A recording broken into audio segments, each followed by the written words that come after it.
Nous avons une vieille maison de 2 étages, située entre deux nouveaux bâtiments résidentiels récemment construits.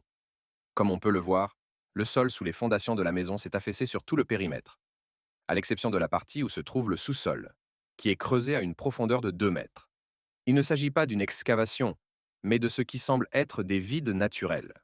Selon notre hypothèse, en raison des systèmes de drainage installés dans les nouveaux bâtiments, la couche de tourbe sous la maison s'est asséchée et s'est donc affaissée.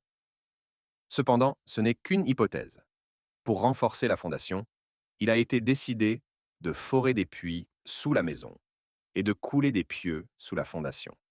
Les puits ont été forés sur tout le périmètre de la maison. Pendant le forage, il a été découvert que la fondation reposait sur une couche de sable de 70 centimètres d'épaisseur, suivie d'une couche de tourbe d'1 mètre, puis de sol argileux avec une forte teneur en sable, dans lequel nous ancrerons les pieux. Nous avons foré jusqu'à la couche contenant l'eau souterraine, où nous compacterons du gravier pour créer une base pour notre pieu. Environ 200 litres de gravier ont été versés et compactés au fond du puits pour créer une fondation solide dans le sol aqueux.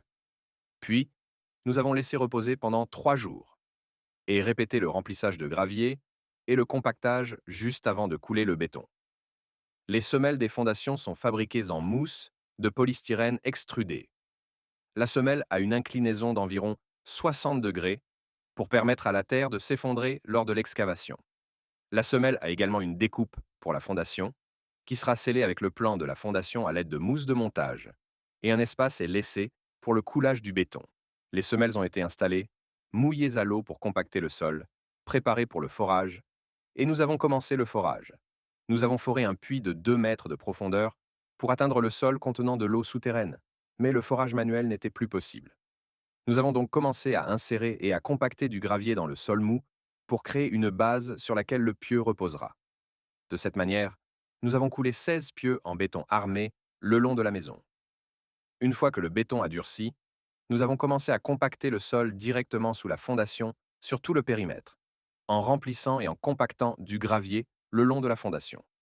La largeur de la fondation est de 40 centimètres. Après le compactage du sol sous la fondation, nous avons rempli la zone autour de la fondation avec du gravier et l'avons compacté plusieurs fois avec un pilon vibrant pour assurer que le sol autour de la base de la maison soit dense. Ensuite, nous avons posé un géotextile sur lequel nous avons placé du polystyrène extrudé pour l'isolation thermique de la bande périmétrique. Un matériau d'hydroisolation a été placé sur le polystyrène et du gravier a été ajouté pour créer la bande périmétrique. En même temps, la fondation elle-même a été isolée avec du polystyrène enduite avec un treillis et nous allons appliquer un enduit décoratif. Nous avons installé des drains d'eau de pluie à 3 mètres de la fondation dans un tuyau de drainage qui se termine dans un petit puits d'1 mètre de profondeur, rempli de gravier sur géotextile. Nous avons installé des bordures et préparé la base pour la pose de pavés que nous posons sur du géotextile et du gravier fin. Nous avons commencé à poser les pavés et à peindre la fondation. Et ainsi, les travaux ont été achevés. Je serai heureux de répondre à toutes vos questions et d'entendre l'avis des spécialistes.